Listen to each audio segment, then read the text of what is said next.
ఇంటికి ఆ రోజు గేట్లకు తాళాలు వేసిన రోజులే చెప్పా, జగన్ ఇవి నీ మెడకు ఉరి తాళ్ళు అని ఆ రోజే చెప్పా నేను. ఇదేం పాకిస్తానా? ఇది నీ పర్మిషన్ కావాలా, వీసా కావాలా నాకు ఇక్కడ రావడానికి? అదే మరిగా పవన్ కళ్యాణ్ మీరు చూశారు, ఇష్టానుసారంగా విమర్శించారు, వ్యక్తిగత విమర్శలు చేశారు. ఒకే మాట చెప్పాడు, నా భార్యల గురించి మాట్లాడుతున్నాడు, నీకంత కులుకుంటే 4వ భార్యగా వచ్చి కాపురం చేయరా జగన్ అన్నాడు. అన్నాడా లేదా? సిగ్గుందా నీకు? నీకే నోరుందనుకుంటావా నువ్వు? నీ నోరు మూయించే శక్తి మాకుంది. శాశ్వతంగా నీ నా నోటికి సీసం మొత్తం అరగబెట్టి నీ నోటికేసి మొత్తం నీ నోరు బ్లాక్ చేసే శక్తి మాకుంది. అవునా కాదా? నోరు తెరిస్తే గబ్బు వీళ్ళందరూ. ఇలాంటి నాయకులు ఇంకొక నాయకుడు వచ్చాడు ఇక్కడికి, జ్ఞాపకం ఉందా మీకు? బుల్లెట్ దిగిందా? దిగింది బుల్లెట్, నెల్లూరులో బుల్లెట్ దిగింది. ఒక తన్ను తన్నారు. 4 జిల్లాల కవత నరసారావుపేటలో పడింది. నరసారావుపేటలో మళ్ళా బుల్లెట్ దించారు. ఎక్కడ భయపడుతుంది? ఎక్కడ భయపడుతుంది? చెన్నైలో భయపడుతుంది. అవునా కాదా? అంటే మీరు నాయకులు, మీ మాట మేము వినాలా? వినకపోతే బెదిరిస్తారు. నీ బెదిరింపులు అయిపోయినాయి. మీకంతా కూడా ఎక్స్పైరీ డేట్ దగ్గరకు వచ్చేసింది, అయిపోయింది. ఇంకా 10 రోజులే ఎన్నికల నోటిఫికేషన్ వచ్చేస్తుంది. నీకు చావు తెలివి ఎక్కువ.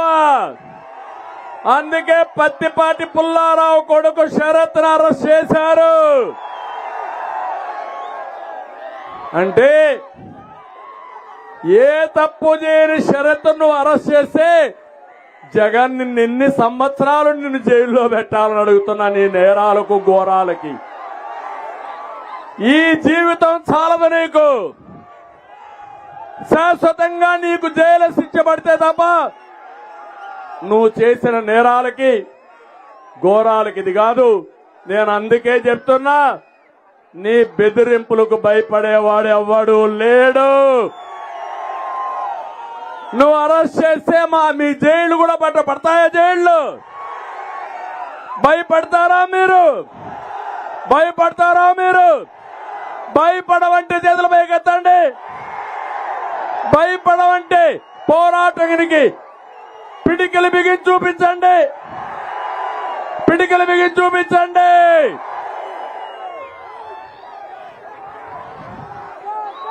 నేను ప్రజాస్వామ్యవాదిని. పులివెందల పంచాయతీ చేస్తే ఒకటే గుర్తుపెట్టుకో, కుర్చీని మడిచినట్టు నిన్ను కూడా మడిచి మీ ఊరికి పంపిస్తాం. పంపించాలా లేదా? మనకు రోషం ఉందా లేదా? రాష్ట్రాన్ని కాపాడడానికి సిద్ధమా అని మిమ్మల్ని అడుగుతున్నా. తమిళ్ళు నేను అడుగుతున్నా, నేను సిద్ధం, నేను సిద్ధం అంటాడు. దేనికి నువ్వు సిద్ధం? ఓడిపోవడానికి నువ్వు సిద్ధం. నువ్వు సీట్ ఇస్తానంటే లావు కృష్ణదేవరాయలు నాకు నీ సీటే వద్దు. ఈ విధంగా ఆయనే కాదు, 6 మంది ఎంపీలు నీ సీట్లు మాకు అవసరం లేదని రాజీనామా చేసేశారు తమ్ముళ్ళు. వచ్చినట్టు పిచ్చివాగుడు వాగి ప్రజల్ని ఏమన్నా 2%, 1% నోటలుగా ఆలోచించేవాడు ఓటు ఏమన్నా చంద్రబాబుకి వేయించాలని చెప్పి విశ్వ ప్రయత్నాలు చేస్తున్నారు. ఇటువంటి పనికిరానటువంటి వ్యక్తులు చెప్పేటువంటి మాటలను ఈ రాష్ట్ర ప్రజలు పట్టించుకోరు. జగన్మోహన్ రెడ్డి గారి ప్రభంజనాన్ని ఆపగలిగినటువంటి శక్తి కానీ సామర్థ్యం కానీ ఈ పీకేలకి చంద్రబాబు నాయుడుకి ఇటువంటి వేస్ట్ ఫెలోస్కి లేదు. జగన్మోహన్ రెడ్డి గారు ఈ రాష్ట్రంలో గతంలో వచ్చినటువంటి 151 సీట్ల కన్నా పెచ్చు సీట్లతో అధికారంలోకి రాకపోతున్నారు. అటువంటి జగన్మోహన్ రెడ్డి గారి మీద ఎవరి దగ్గర డబ్బులు తీసుకొని ఇటువంటి చిల్లర వాగుడు వాగేటువంటి పీకే లాంటి వెధవల గురించి పెద్ద పట్టించుకోవాల్సిన అవసరం లేదని చెప్పి చెప్తున్నాను. సార్ మన మేనిఫెస్టో గురించి అంటే అతను ఎదురు చేస్తున్నారు సార్ ప్రజలు ఏ విధంగా అనుకుంటున్నారు? మా రాజకీయ పార్టీకి మాకు ఒక వ్యూహం ఉంటుంది. సిద్ధం అని చెప్పి సభలు పెట్టి ఈ రాష్ట్రంలో ఉన్నటువంటి 175 నియోజకవర్గాల్లో ఉన్నటువంటి కార్యకర్తలను కానీ వైఎస్ఆర్ సానుభూతి పరులను కానీ మా పార్టీ అధికారంలోకి రావాలని చెప్పి నిరంతరం పనిచేసేటువంటి నాయకుల్ని కార్యకర్తలని సానుభూతి పరులని ఒక చోటకి చేర్చి జగన్మోహన్ రెడ్డి గారు ఎన్నికలకి సిద్ధం అని చెప్పి సిద్ధం సభలు నిర్వహిస్తున్నారు. భీమిలిలో మా సభ అయింది, దెందులూరులో మా సభ అయింది, రాప్తాడులో మా సభ కంప్లీట్ చేసాం. ఇప్పుడు ఒంగోలు జిల్లాలో 4వ సభ పెడుతున్నాం, అది 10వ తారీఖున అని చెప్పి అనౌన్స్ చేశారు. మా పార్టీ ఒక వ్యూహం ఉంటుంది. మొత్తం అందరినీ కూడా 175 నియోజకవర్గాల్లో గెలిపే లక్ష్యంగా వైనాట్ 175 అని చెప్పి సిద్ధం అని చెప్పి మేము సిద్ధంగా ఉన్నామని చెప్పి అన్ని రకాలుగాను మేము ముందుకెళ్తున్నాం. ఎన్నికల నోటిఫికేషన్ వచ్చినాక రాకముందు మేనిఫెస్టో కూడా రిలీజ్ చేస్తారు. ఎందుకు అంత కంగారు? తప్పకుండా జగన్మోహన్ రెడ్డి గారు ఒక మాట చెప్తే ఆ మాటకు కట్టుబడి ఉంటాడు. ఆయనకి విశ్వసనీయత ఉంది. ఆయన చెప్పినటువంటి మాట నిలబెట్టుకుంటాడు అన్నటువంటి నమ్మకం ఉంది ప్రజలకి. అదేవిధంగా మాకు 175 నియోజకవర్గాల్లో అభ్యర్థులు ఉన్నారు. మా పార్టీ క్యాడర్ ఉంది, మాకు ఐపాక్ టీం ఉంది, మాకు పబ్లిసిటీ చేసుకోవటాకో లేకపోతే గడప గడపకి జగన్మోహన్ రెడ్డి గారి మేనిఫెస్టోని జారీ చేయడానికి 24 గంటల సమయం మాకు చాలు. కాబట్టి మేనిఫెస్టో జగన్మోహన్ రెడ్డి గారు రిలీజ్ చేస్తారు, వెయిట్ చేయండి. చంద్రబాబు గారు సచివాలయాన్ని కూడా తాకట్టు పెట్టేశారని అంటున్నారు.